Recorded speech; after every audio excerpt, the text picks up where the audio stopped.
नमस्कार प्यारे बच्चों। समय 10 से 12 वाला हर घर बने पाठशाला में आप सभी का स्वागत है।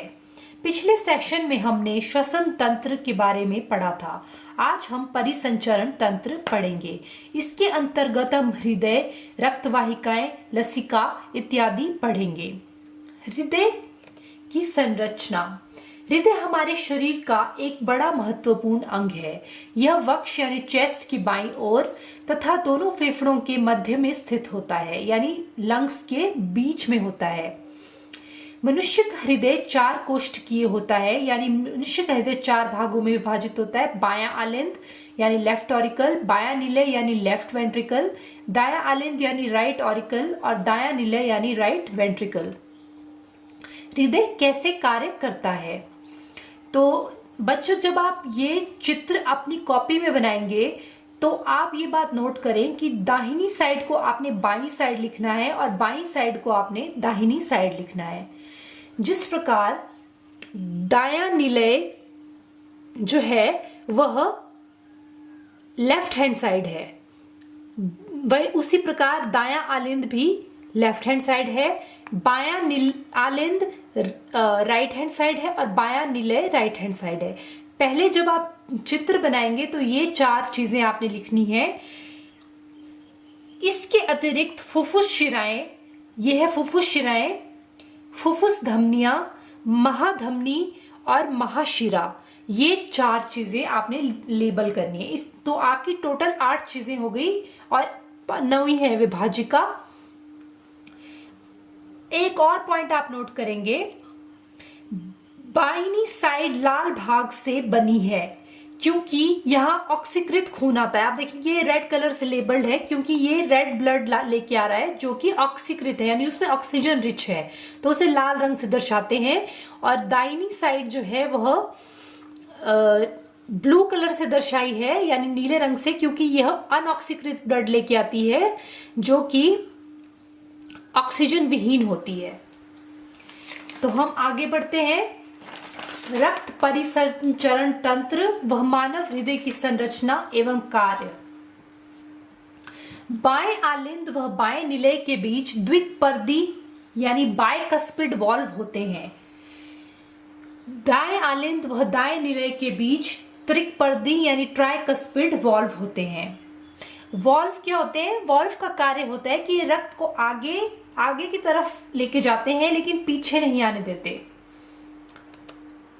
अगला है बाएं निलय का संबंध अर्धचंद्राकार यानी सेमिलुनर वॉल्व द्वारा महाधमनी से तथा दाएं निलय का संबंध अर्धचंद्राकार वॉल्व यानी सेमिलुनर वॉल्व द्वारा फुफ्फुस धमनी से होता है।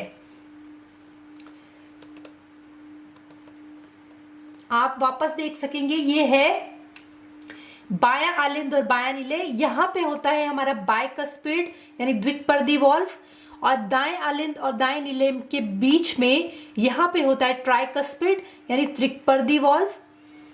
फिर महाधमनी और बाएं निलय के बीच में होता है सेमिलुनर वॉल्व, अर्धचंद्राकार वॉल्व, और दाएं निलय और फुफ्फुस धमनियों के बीच में होता है अर्धचंद्राकार या सेमिलुनर वॉल्व। ये भी आप जब चित्र बनाएंगे तो आप मेंशन कर सकते हैं। मानव हृदय की कार्यविधि के बारे में। अब हृदय में आलिंद और निलय 2 चीजें हैं और इनमें संकुचन व शिथिलन 2 क्रियाएं होती हैं। संकुचन यानी कॉन्ट्रैक्शन, शिथिलन यानी एक्सपेंशन। इन दोनों क्रियाओं से हृदय की धड़कन बनती है जिससे एक चक्र पूरा होता है। हर चक्र में 4 अवस्थाएं होती हैं। पहला होता है आलिंद शिथिलन। अब क्या होता है आलिंद शिथिलन में? क्या होगा, ये 2 आलिंद हैं, जब इनमें रक्त आता है ये आराम कर रहे होते हैं, एक्सपैंड कर रहे होते हैं यानी फैल रहे होते हैं, और रक्त इनमें आ जाता है और ये भर जाते हैं। दूसरा है आलिंद संकुचन, और जब ये कॉन्ट्रैक्ट यानी संकुचित होने लगेंगे तो क्या होगा, जो ये बाइकस्पिड और ट्राइकस्पिड वॉल्व है ये खुल जाएंगे और रक्त जो है वह आलिंद से निलय में भर जाएगा। यहाँ पे भी आलिंद से निलय में रक्त भर जाएगा। तीसरा है निलय संकुचन। जब रक्त निलय में भर रहा है तो वह क्या कर रहा है, फैल रहा है। अब रक्त जब निलय से आगे जाना है, यानी इस निलय से ये जाएगा फुफ्फुस धमनी में और यहां निलय से ये जाएगा महाधमनी में, तो क्या होगा, अर्धचंद्राकार वॉल्व खुल जाएंगे और रुधिर जो है वह महाधमनियों में और फुफ्फुस धमनियों में चला जाएगा। चौथा है निलय शिथिलन। अब जब निलय फैल रहे होंगे तो वॉल्व बंद हो जाएगा और ब्लड आगे की तरफ चला जाएगा। हृदय की कार्यविधि आप देख सकते हैं, ये है right auricle, left auricle, right ventricle, left ventricle. तो पूरे शरीर का अशुद्ध रक्त महाशिरा द्वारा दाएं आलिंद में आता है। तो अशुद्ध रक्त जो है वह दाएं आलिंद में आएगा और फिर वह दाएं निलय में जाएगा। दाएं निलय में संकुचन द्वारा त्रिलनी कपाट खुल जाते हैं, वह रक्त निलय में आ जाता है। फिर ये रक्त जो है ये क्या होगा, पल्मोनरी धमनी द्वारा शुद्ध होने के लिए फेफड़ों में चला जाएगा। ये पल्मोनरी धमनी से लंग्स को लेके जाएगी, जो इसे ऑक्सीजन युक्त बनाने का कार्य करेगी। अब ये ऑक्सीजन से रिच यानी ऑक्सीजन शुद्ध वाला रक्त जो है वह कहाँ आएगा, जो बायां आलिंद है इसमें आएगा और फिर ये बाएं निलय में चला जाएगा और फिर ये पूरे शरीर में महाधमनी द्वारा पूरे शरीर में पहुंच जाता है। इस प्रकार ये प्रक्रिया निरंतर चलती रहती है और हार्ट जो है वह हमारा बीट करता है, यानी हृदय की धड़कन बनती है। अब आपको एक और चीज बता दूं, दोहरा परिसंचरण क्या होता है। दोहरा परिसंचरण होता है, रक्त जो है हृदय में 2 बार प्रवेश करता है। आप देखिए, एक ऊपर से आ रहा है लंग्स से यानी फेफड़ों से आ रहा है और दूसरा पूरे शरीर से प्रवेश कर रहा है। तो रक्त जब 2 बार प्रवेश करता है, एक बार ऑक्सीकृत रक्त और दूसरी बार अनऑक्सीकृत रक्त, इसे हम दोहरा परिसंचरण कहते हैं। और ऑक्सीकृत रक्त जो है वो बाएं लिंद में आता है और अनऑक्सीकृत दायां लिंद में आता है और इसे हम दोहरा परिसंचरण कहते हैं। अब नेक्स्ट है रक्तदाब यानी ब्लड प्रेशर। तो ये आपने सुना ही होगा घर में कि ब्लड प्रेशर के लिए हम एक इंस्ट्रूमेंट यानी एक यंत्र होता है जिससे हम रक्त नापते हैं, जिसे हम स्फिग्मोमैनोमीटर कहते हैं। ये आपको यहाँ चित्र में दिखाया हुआ है। रुधिर वाहिकाओं की भित्ति के विरुद्ध जो दाब लगता है, रुधिर वाहिकाएं होती हैं जो रुधिर को लेके जा रही हैं पूरी बॉडी में, उनकी भित्ति यानी उनकी वॉल में, उनकी दीवार में दाब लगाता है रुधिर, उसे रक्त दाब बोलते हैं। तो सबसे अच्छा तरीका है कि जो भित्ति रुधिर वाहिकाओं की भित्ति है, यानी जो हमारी जो खून लेके जा रही है उनकी दीवार में जो कितना दाब है उसे मापते हैं हम धमनी में। धमनी होती है आर्टरी। सामान्य प्रकुंचन दाब 120 mm तथा अनुशिथिलन दाब 80 mm होता है। यानी जो सिस्टोलिक प्रेशर है वह 120 mm और डायस्टोलिक प्रेशर 80 mm होता है। स्फिग्मोमैनोमीटर नामक उपकरण से रक्तदाब मापते हैं। उच्च रक्तदाब को अति तनाव भी कहते हैं और इस प्रक्रिया में धमनियां फट भी सकती हैं। अब रक्त वाहिकाएं क्या होती हैं? रक्त वाहिकाएं होती हैं जो रक्त को लेके जाती हैं पूरे शरीर से और लेके आती हैं, उन्हें हम रक्त वाहिकाएं कहते हैं। जिन ट्यूब्स में रक्त बह रहा होता है उनको हम रक्त वाहिकाएं, आर्टरीज एंड वेन्स। धमनी यानी आर्टरीज, शिरा यानी वेन्स। इनमें क्या भेद होता है? जो धमनी होती है इसकी भित्ति यानी वॉल मोटी होती है और शिरा की वॉल जो होती है वो पतली होती है। धमनी जो होती है वो रक्त को पूरे शरीर में लेके जाती है, शिरा जो होती है वह रक्त को पूरे शरीर से लेके आती है। धमनी जो होती है वो ऑक्सीकृत खून लेके जाती है और शिरा जो होती है वो अनऑक्सीकृत खून लेके जाती है।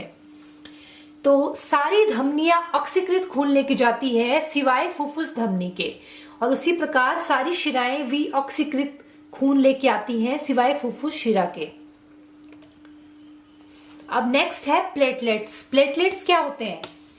हमारे रक्त में प्लेटलेट्स प्रोटीन और ये क्या करते हैं, चोट की जगह पर रक्त के थक्के बनाने का निर्माण करते हैं।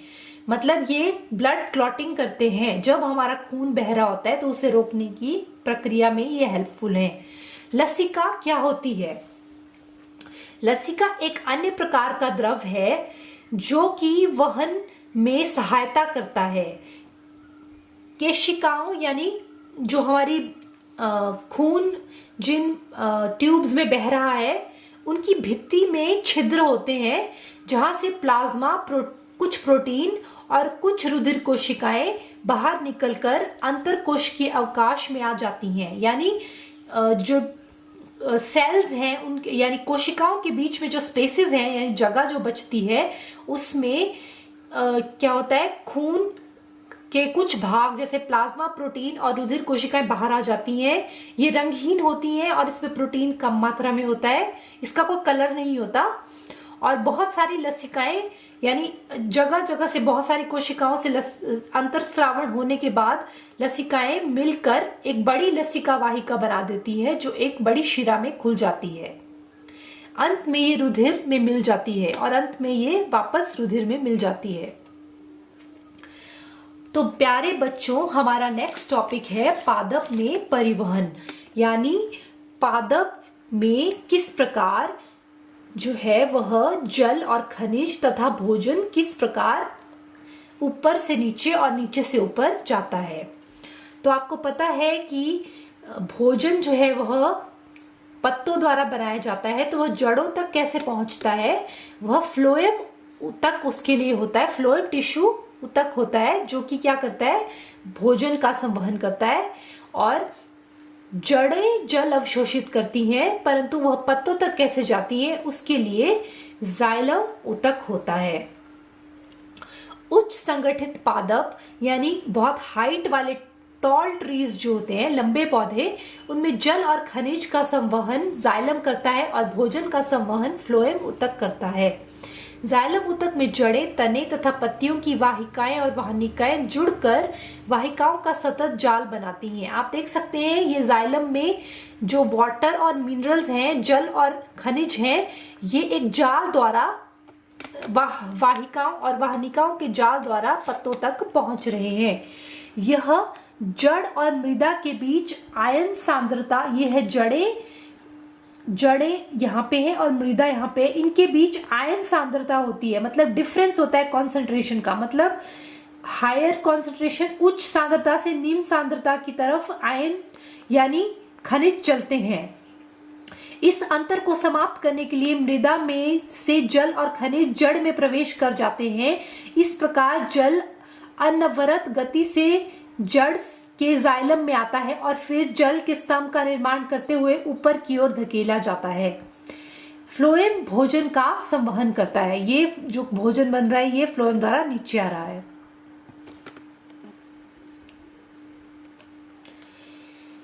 प्यारे बच्चों, अब हमारा नेक्स्ट टॉपिक है उत्सर्जन यानी एक्सक्रीशन क्या होता है। जैव प्रक्रम जिसमें जीव द्वारा हानिकारक वर्ज्य पदार्थों का निष्कासन किया जाता है उत्सर्जन कहलाता है। यानी जीव जो हानिकारक पदार्थ जो हमारे हित में होते हैं वो पदार्थ हम अवशोषित कर लेते हैं, जो हानिकारक वर्ज्य पदार्थ यानी बाहर निकालने के पदार्थ होते हैं वो निष्कासित हो जाते हैं, उसे उत्सर्जन कहते हैं। उस क्रिया में कौन कौन से अंग भाग लेते हैं इसके बारे में हम पढ़ेंगे। एक कोशिक जीव में अपशिष्टों को शरीर की सतह से जल में विसरित कर दिया जाता है। मतलब जो शरीर की जो सरफेस होता है यानी सतह होती है उससे अपशिष्ट जो है वह बाहर निकल जाते हैं। जटिल बहुकोशिकीय जीव होते हैं, उसमें क्या होता है, विशिष्ट अंग होते हैं जो कि स्पेसिफिक कार्य करते हैं और उत्सर्जन का कार्य करते हैं। मानव में उत्सर्जन किस प्रकार होता है? Excretion in humans. तो मानव के एक्सक्रीटरी सिस्टम में हम पढ़ेंगे पहले दो जोड़े वृक्क होते हैं। एक जोड़ा वृक्क होता है लेफ्ट और राइट और लेफ्ट वृक्क। इन दोनों के को जोड़ रही होती है मूत्राशय से मूत्रवाहिनी। वृक्क से निकलती है मूत्रवाहिनी जो मूत्राशय तक जाती है और मूत्र को मूत्राशय में लेके आती है। फिर जब मूत्राशय भर जाता है तो मूत्र मार्ग और मूत्र रंध्र से मूत्र बाहर आ जाता है। तो वृक्क है पहला भाग जिसे हम किडनी कहते हैं, मूत्रवाहिनी को हम यूरेटर कहते हैं, मूत्राशय को हम यूरिनरी ब्लैडर कहते हैं और मूत्र मार्ग को हम यूरेथ्रा कहते हैं।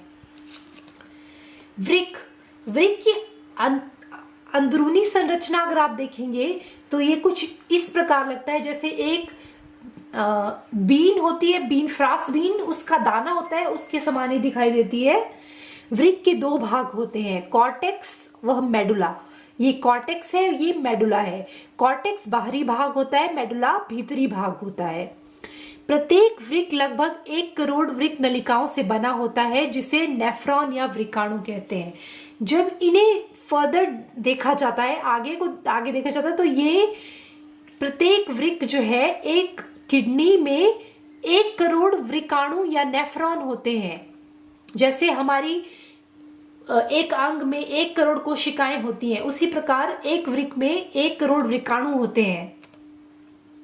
वृक्काणु किस प्रकार दिखते हैं, तो अब हम पढ़ेंगे कि वृक्काणु हमें किस प्रकार दिखते हैं। प्रत्येक वृक्काणु में एक बोमेन कैप्सूल तथा एक ग्लोमेरुलस होता है। ये जो आप गोल सा भाग यहाँ देख रहे हैं ये नेफ्रॉन है यानी वृक्काणु, और इसमें आप देखेंगे जो ये गोल सा भाग है इसको हम ग्लोमेरुलस और बोमन संपुट कहते हैं। नेफ्रॉन की प्याली नुमा संरचना को बोमेन कैप्सूल कहते हैं। गोल संरचना प्याली की तरह जो है उसे हम बोमेन कैप्सूल कहते हैं। वृक्काणु की कोशिका गुच्छ में 2 प्रकार की धमनियां होती हैं। यहां आप देखेंगे 2 धमनियां आ रही हैं। एक है चौड़ी अभिवाही धमनी जो रुधिर को लेके आती है कोशिका गुच्छ में, और एक है पतली अपवाही धमनी जो रुधिर को कोशिका गुच्छ से लेके जाती है। अगर आप नजदीक में बोमेन संपुट देखेंगे तो आप देखेंगे अपवाही धमनी ये रक्त को लेके आ रही है यहां से, और अभिवाही धमनी इसे लेके जा रही है। बोमेन संपुट ये है और ये ग्लोमेरुलस है। यहाँ पे ये जो रक्त आ रहा है इस भाग से छन के यहाँ पहुंच रहा है और साफ रक्त जो है वह वापस निकल जा रहा है। तो अपशिष्टों से भरा रक्त जो है वह अपवाही धमनी से आता है, ग्लोमेरुलस में छनता है और फिर उसके बाद ये अभिवाही धमनी से वापस चला जाता है। वृक्क का कार्य, वृक्क का क्या कार्य है? ग्लोमेरुलस की कोशिकाओं से द्रव्य को छानकर बोमेन कैप्सूल की गुहा में पहुंचाने की प्रक्रिया को परानिस्पंदन भी कहते हैं। अर्थात पीछे के डायग्राम में ये धमनियां जो है वह बोमेन संपुट, ये पूरा बोमेन संपुट है, इसमें ग्लोमेरुलस है ये बीच वाला भाग। यहाँ पे जब ये रक्त आ रहा है इसे छानने की प्रक्रिया को परास्पंदन यानी अल्ट्रा फिल्ट्रेशन कहते हैं, यानी एक्स्ट्रा फिल्टर हो गया है। मतलब अल्ट्रा होता है सुपर फिल्टर। तो वृक्क का प्रमुख कार्य रक्त के प्लाज्मा को छानकर शुद्ध बनाना होता है। वृक्क का कार्य क्या होता है? रक्त से जो अपशिष्ट है उनको अलग करना होता है। प्यारे बच्चों, वृक्क का कार्य, वृक्क का क्या कार्य होता है? ग्लोमेरुलस की केशिकाओं यानी ग्लोमेरुलस की कैपिलरीज से द्रव यानी लिक्विड छनकर बोमेन कैप्सूल की गुहा में पहुंच जाने की प्रक्रिया को परानिस्पंदन या अल्ट्रा फिल्ट्रेशन भी कहते हैं। वृक्क का प्रमुख कार्य रक्त के प्लाज्मा को छानकर शुद्ध बनाना होता है, अर्थात इसमें से अनावश्यक तथा अनुपयोगी पदार्थों को जल की कुछ मात्रा के साथ मूत्र के द्वारा शरीर से बाहर निकाल दिया जाता है। वृक्क के कुछ इंपॉर्टेंट पॉइंट्स। वृक्क में प्रति मिनट औसत 125 मिली अर्थात दिन में 180 लीटर रक्त निस्पंदित होता है, यानी कि एक दिन में रक्त जो है 180 लीटर रक्त वृक्क जो है वह छानता है। इसमें से 1.45 लीटर मूत्र रोजाना बनता है। इतना मूत्र रोजाना वृक्क द्वारा बनाया जाता है। बाकी निस्पंद यानी जो छानन बचता है वह वापस रक्त में अवशोषित हो जाता है। कृत्रिम वृक्क यानी अपोहन डायलिसिस। कई बार विपरीत परिस्थितियों में गुर्दे अपना कार्य ठीक से नहीं कर सकते। वृक्क अपना कार्य ठीक से नहीं कर सकते। वे शरीर से उत्सर्जी पदार्थों को रक्त से छानने में असमर्थ हो जाते हैं। इस स्थिति में अपोहन करना पड़ता है, यानी इस स्थिति में हमें डायलिसिस करनी पड़ती है। इस यंत्र में रक्त झिल्ली की बनी नलिकाओं में बहता है। जैसा आप चित्र में देख सकते हैं, ये एक ह्यूमन बॉडी है और यहाँ से रक्त निकाला जा रहा है और ये पहुंच गया डायलाइजर मशीन में। डायलाइजर है यहाँ पे।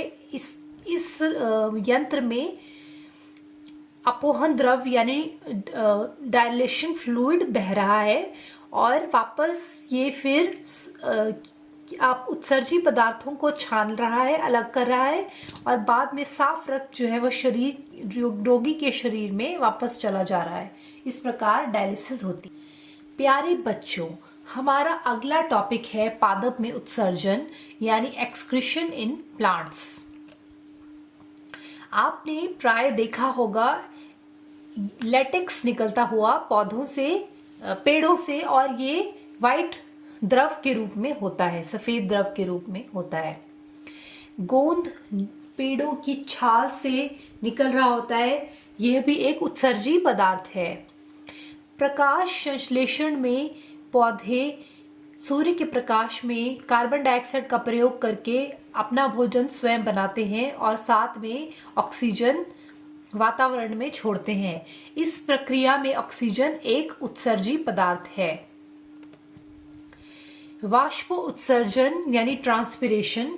एक पौधे को हम एक जार से ढक देते हैं और आप कुछ दिनों बाद देखेंगे कि जार की अंदर की सतह पर जल की बूंदें आ जाएंगी।